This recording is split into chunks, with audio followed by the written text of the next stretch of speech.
guys, in this video I'm going to show you how to make this DIY hair moisturizer. Please subscribe if you haven't already and give this video a thumbs up. It's all free to do, and don't forget to turn on your notification bell.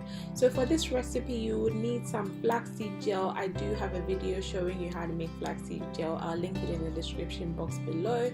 And I've got in that bowl some shea butter and coconut oil. In that little container I'm showing you, it was a bit of a failed DIY recipe and I decided to add it into here. So in that I've got cocoa butter and beeswax, but all you need is shea butter and coconut oil.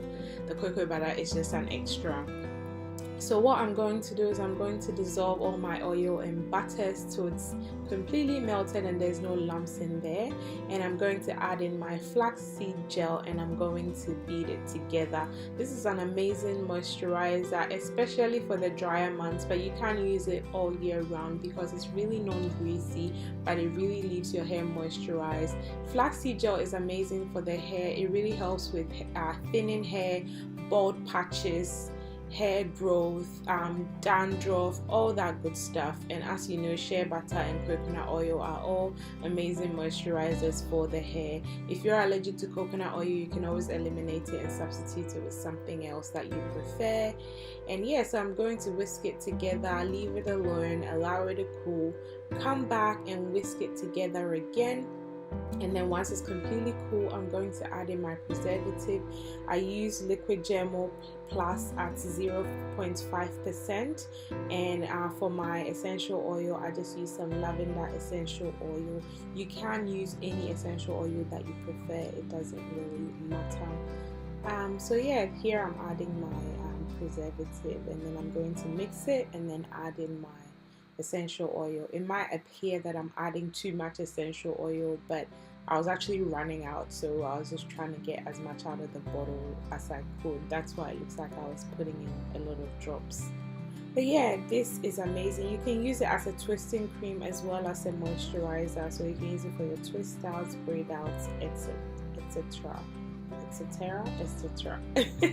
I don't know how you say that, etc, you know. Anyways, if you're not subscribed at this point, what are you doing? Click on the red button and subscribe, or give this video a thumbs up as well. So now I'm just going to transfer it into a sterilized container.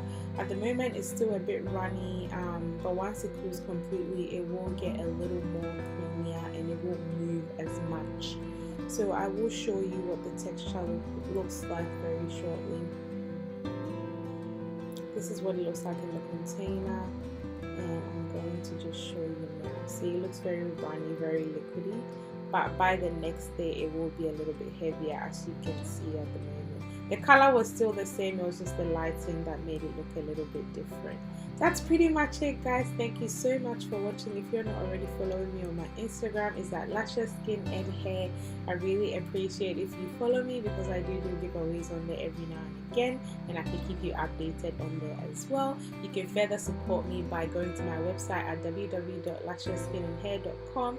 You can subscribe to my mailing list on there, or you can further support me by going to my shop and purchasing something from there.